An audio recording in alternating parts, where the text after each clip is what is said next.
The Citroen C3 in the all-new generation in our full driving review today on Autogefühl, your #1 resource for in-depth car reviews and your #1 community to discuss cars. Today with me, with Thomas.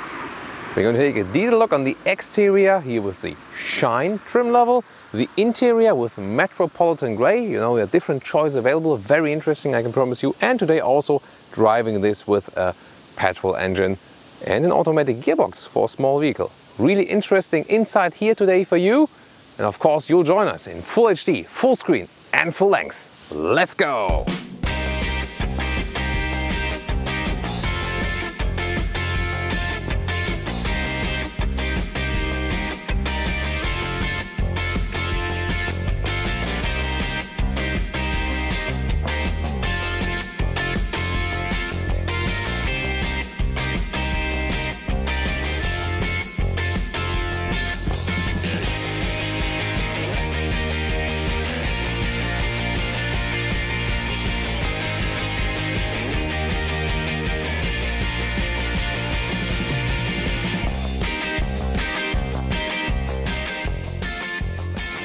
You know, I find it quite interesting when car manufacturers keep on one design scheme, exterior and interior. And we will see that here today. For example, look at this form also here for the headlights, and here in the front grille. You will see that also on the interior. And I think it's a very, very joyful art. Then, however, the LED daytime running lights here very slim, and the hood is rather round. So it has, a very soft style, I would call it that way, but it doesn't look overall as a ball, so it's still modern, especially with the slim headlights here. It is really something way different than other cars in this segment, and I know it's not my personal design favorite for my taste, let's say, but I think it's really great that they have a unique style and a daring style that no one else dares to. And that's, I think, a very positive thing. 4 meters or 13'1" is the total length of this vehicle, typical small car segment car. And the interesting thing is you can get 36 color combinations. Why? You can get the roof in black, white or red and then mix with different vehicle colors. Here in this case red. You also have live, feel and shine trim levels. So, one would be the basic live. Feel will already be 15-inch wheels and, for example, Bluetooth audio in the inside connection. Here the Shine, the top trim level with 16-inch rims, and that one also comes then with the air bumps, and those are those plastic fenders, and they protect you against smaller bumps, also when opening the door, for example, or some minor scratches, whatever. I think a good idea that was introduced with the Citroen C4 Cactus. And yeah, so it appears a little bit like a small Cactus.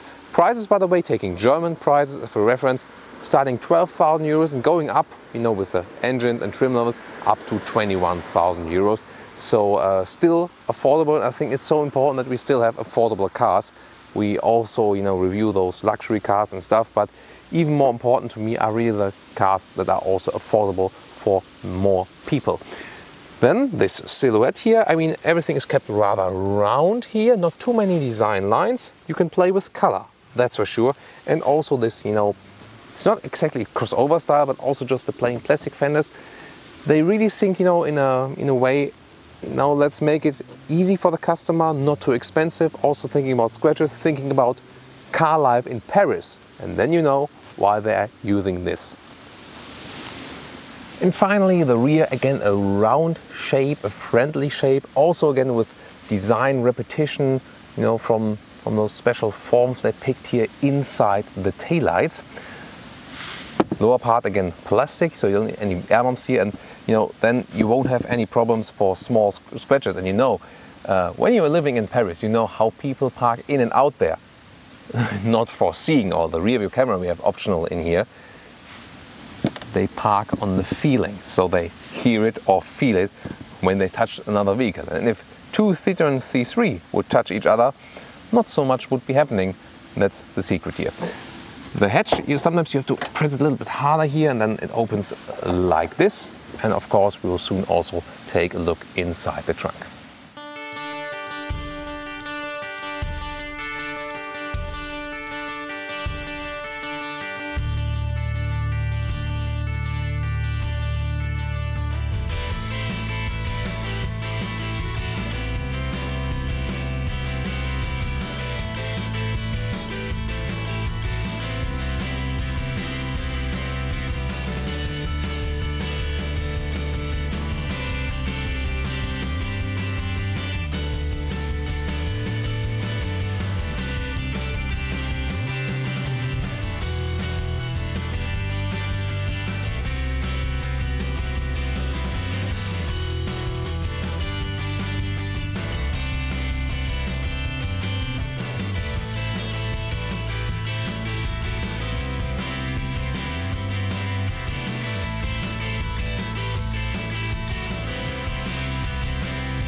And let's take a look inside.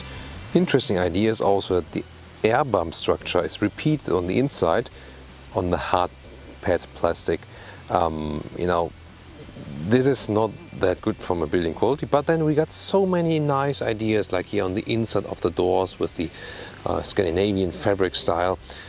Then also here, this one is Metropolitan Grey, this trim is called. There's a base level, and then for about 200 to 600 euros you can step it up. For example, here with Metropolitan Grey in this Scandinavian style, as I said, this one would be my favorite. I mean, such a nice idea, sustainable materials, it looks great, also sustainable, you know, and durable as well. Then there's also Urban Red available with some red contrast in the cloth, and also Hype Colorado. This is more rather joyful than with the leather red mix on the seats, would be leather red in this area here, and you know, a little bit more playful. If you want to look at those, you can check out the world premiere review Thomas has done, or like I have done. So that one, you know, also shows the different interior styles. Definitely really fresh interior. So getting inside, of course fairly easy, and you have this lounge atmosphere here, not only due to the styling but also because everything is so spacious. I'm 1.86 m or 6'1", and well, we have this panoramic roof inbuilt here that leaves just some headroom. If you want more headroom, then leave out this panoramic roof, which actually has, you know, easy solution. I can just, you know, manual pull that roof, close it or open the sunshade, and it leaves so much light in the interior, and so an easy solution and surely a great option. For my size, it's still totally okay. The seats offer you a lot of space also. Yeah, they're quite wide too, and also comfortable on long-term run. I was really surprised by that. Seat heating is also available. It would be a small turning knob on the left side, and you can also put the seat a little bit higher, but of course for me that wouldn't be the best solution. Then you can also control, you know, the angle of the rear of the seat, and the steering wheel can be adjusted in all 4 directions. Overall, I think, you know, from the room there, often in the front, you also feel comfortable as a taller person. Cockpit overview. The main thing is that, especially here in this area, is so spacious. You feel that it would be a lot of room. You know, also here it's a rather panoramic windscreen. This one here is hardpack, but I think this one here is a great solution with, you know, with the Scandinavian cloth cover also as at the dashboard. Very well done. The infotainment system, you know, it's a little bit popped up here. But I think it's better than it would be integrated right there. You have to look down a little bit, but then again you can reach, for example, the temperature functions a little bit easier than from here. And you have those hotkeys here, soon more to the infotainment system. Start-stop button right there. Below that then is here is the automatic gearbox, and you also have USB charging point, for example 12-volt power supply, and some small beverage holders, but they are also very small here. Then this modern shape also of the steering wheel. It's quite compact for the volume on the left and picking up the phone on the right, for example. And those instruments are rather classic, but they also offer you, know, a lot of room, a lot of space. Nothing is like caged in here, and it always has this special design, you know, with those oval edges. Hard to describe them, you know, how to call it really. Rectangles with round edges, whatever. And then, you know, have RPM on the right, speed on the left, and a small digital gauge in the middle part. Here it says we're just below 6 liters and 100 kilometers for the consumption. And here we go in detail with the infotainment system. That's the way, as I said, to control the climate. You can access it right there. Then the GPS would be right there. It could be a little bit faster in the responsiveness, but overall it does a good job also in redirecting you. Also the voice commands and stuff is really okay. It gives you everything you need. Again, it could be a little bit faster. Listening to your music right there, DAB, but also, you know, you can pick the Bluetooth music, for example. The phone can either be connected via Bluetooth Or also right here with the cable, there are the, those standards, Apple CarPlay, MirrorLink, Android Auto. And this one here to check, some systems of the car.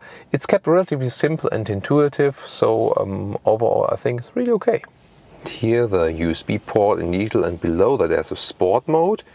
I will talk about that when we drive. Or winter mode would be then the opposite, to put the throttle input a little bit down for the winter.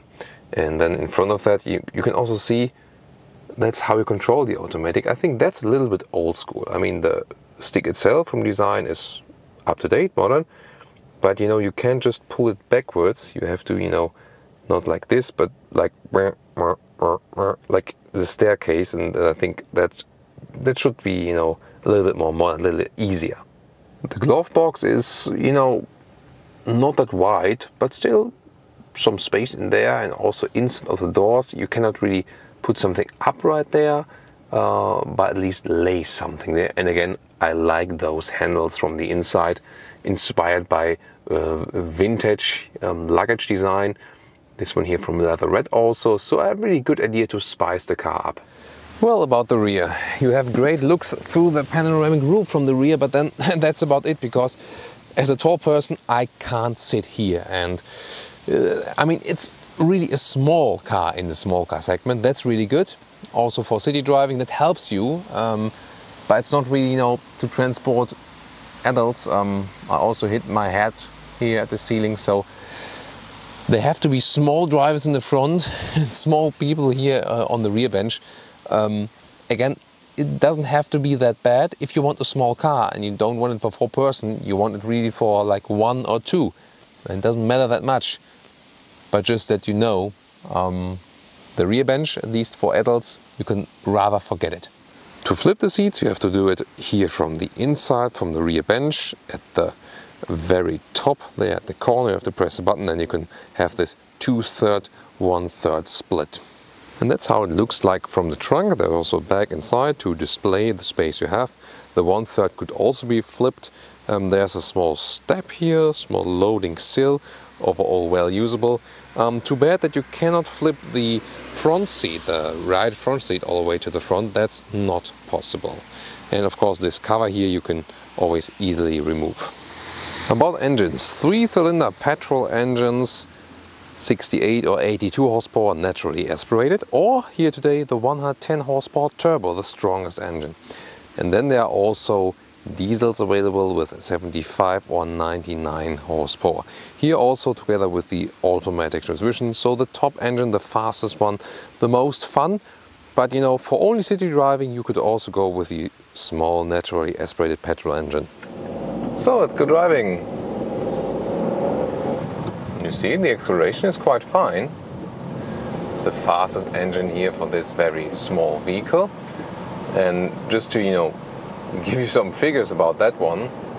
So all petrol engines 3-cylinder, yes. This one here, the one with the turbo, 110 horsepower, and it's about 10 seconds to 100 kilometers an hour. And all the other engines are about 5 seconds slower. That's really interesting fact. This rainy weather here at the moment is also a good chance to test the sound insulation. It's not actually too bad. We did experience some other small car vehicles that are a little bit better in that one, but earlier this day I also had an Autobahn part where I could drive really even faster, and 160 kilometers an hour, and the car felt still relatively stable. So I think that was quite positive impression, that although we have this rather soft, comfortable suspension, also here at higher speeds, it's not too wobbly. You rather feel it when you're driving slower, when accelerating and also in city corners. But here on the motorway, it's actually still stable enough, and if you drive faster speeds, you don't feel insecure, and I think that's a very positive thing. You also see it probably on camera even, how bright it is here also while driving, and it's also resulting from this huge panoramic roof, of course, also this spacious feeling here. And This is something, again, this lounge spacious atmosphere that helps you while driving, also for longer trips. I really like that. As we know from other Peugeot vehicles, for example, the turning indicator sound is a little bit weird. I think, at least. What's your take on that? So we're getting off the first motorway part, and we'll have some city driving, which this car is actually made for. The steering is very light. Sometimes I think it's a little bit offset in the straight position. That sometimes happens with cars. It can actually be corrected, but I really don't like it. See here. See here when I'm going straight. Well, I'm not exactly sure, but what I'm sure is here it's really easy to drive, and then you see the car really tilts to the left and the right. So you can really induce that, and also with the automatic, if you start driving now and then, for example, hit the brakes or leave off the throttle, it's whipping here a little bit. So it has a little bit of a feeling of the 2CV. So the duck, the Enter, the vintage car from Citroen. And I mean, it's the same segment as it used to be. Of course, way more spacious and way more modern as we have it here right there today.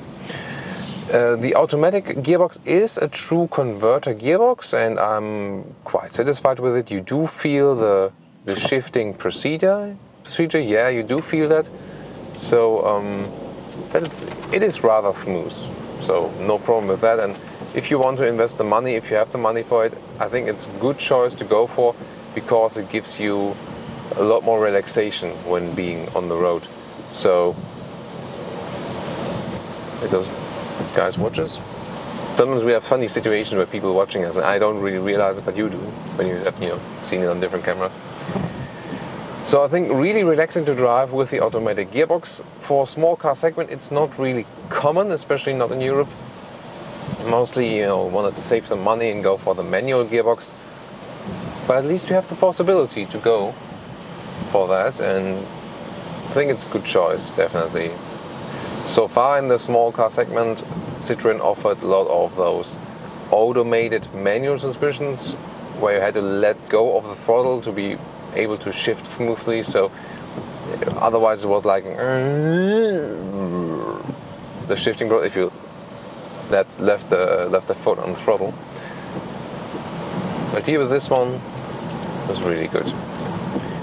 So it is not a sporty vehicle, not at all. And this one is, for example, differentiating the car to the Seat Ibiza or the Volkswagen Polo. Those ones are rather stiffer in the suspension, more direct in the steering wheel if you want to have some more direct driving fun. This one here rather in a small car segment to, to relax, to enjoy a little bit more, keeping it calm.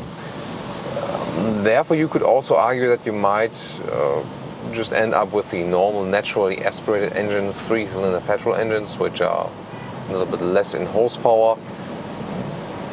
They will be sufficient for city driving. This one here, the turbo, would be suitable for you if you have some more autobahn driving, some more motorway driving. Then this one will be really helpful to give you some more acceleration. As I said, it definitely really has a lot more power and torque than the small naturally aspirated petrol engines. Diesel, I'm not really sure if it makes any sense for this small vehicle to go for the diesel then. I really am always amazed by this panoramic roof. So I mean, depending on the market regulations, I could also now press here the special dash cam. It's a different thing in Germany. Here in Germany, you have to connect it to your mobile phone actually to be able to use it, because it's not allowed to be a single dash cam. In other markets, it is actually allowed to serve as a single dash cam, and then you can, for example, directly share some photos. I'm not really sure if it's really a very useful function. I think I wouldn't really go for that option. But would you, or do you already own a C3 and use that function? Then I would be really anxious to see those feedback, really interested in that. So what about the lane change and some more acceleration? So you see here, it does, you know, the car handles it quite well. It's not the most natural steering, and yeah, you see, it's actually fun, like wow, wow, wow. But again, it doesn't have to be bad. Not everyone wants a super sporty vehicle. You know, I also prefer vehicles that are rather comfortable. Maybe for this segment I would prefer a little sportier ride, but it doesn't have to be stiff, you know. And overall, you know, this one here, driving wise, is surely not like, you know, king of driving dynamics, that's for sure. But everything, you know, is handled relatively well.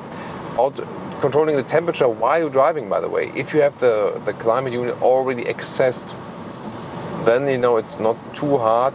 But then again, you know, when you have a turning knob separately, it would be easier. And if you want to change something else, you have to go back into those other menus. So what about acceleration? You know, no shifting pedals or whatever, but you will see the car does a quick shift down. And we can also use the S mode, Sport mode here. Then you see the car does the shift back automatically on its own. And let's go 70 to 100. That's it. You see, in quite powerful turbo there is. And in the sport mode, you can, you know, use that for overtaking maneuvers, that you get a lot more RPM going.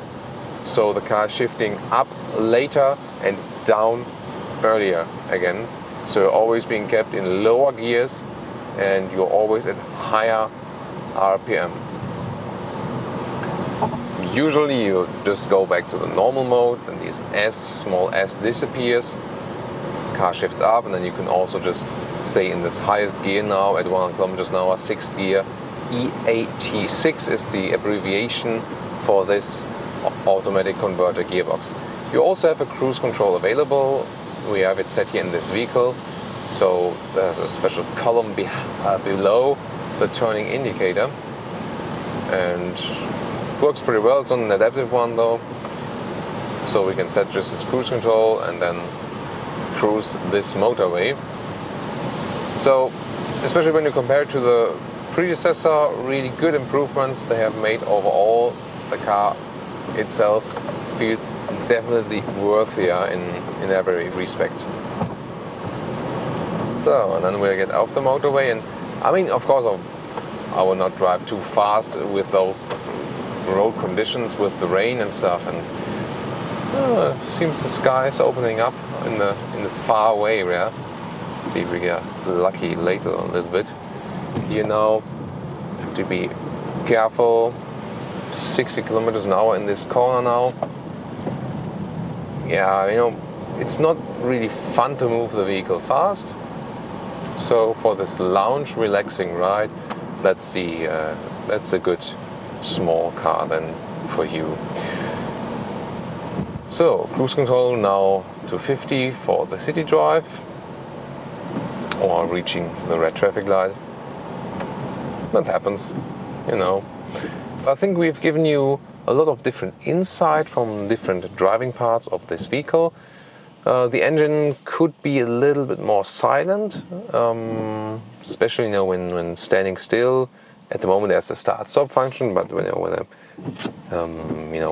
turn the engine on, go to D mode again, sometimes you think, yeah, there's just some rattling in the sensing, especially when the engine has just started.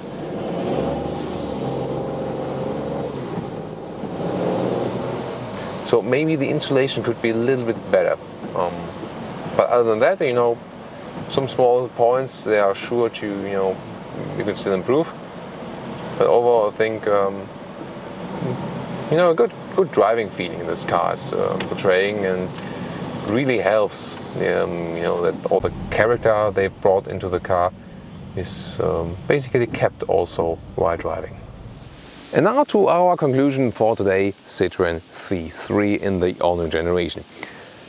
A very attractive, modern exterior. I think they've surely managed that. A lot of different personalization options exterior-wise.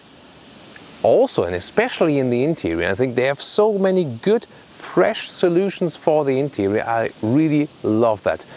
great work. There are some, parts, for example, the hard plastic dashboard, that could be tweaked in a quality sense, but on the other hand, they have so many nice ideas there. With the touchscreen, I'm basically satisfied with the infotainment software, and I still would like to have separate climate knobs maybe, or maybe, a screen where I could always access it at a certain spot. But other than that, it really does a good job. You can handle the car very well also while driving, from all of these functions. Driving wise, all set on comfort. It's not a sporty car at all, so you have to be aware of that. If you're searching a sporty small car, then you have to search another one. If you don't care about sportiness, then this one here also does a good job. It's not getting any, unstable at higher speeds. That was also quite well done. It really conveys a positive feeling to you while driving. So overall, I think it's a good competitor in the small car segment. And of course, you have to, pay attention. They don't make it too expensive with all of the options, but the same with all vehicles. In general, there are actually quite attractive prices available still for this very vehicle. Of course, I want to hear your opinion about this very car, or maybe if you own one, share your experience already with us. Thank you so much for watching. Tune in next time.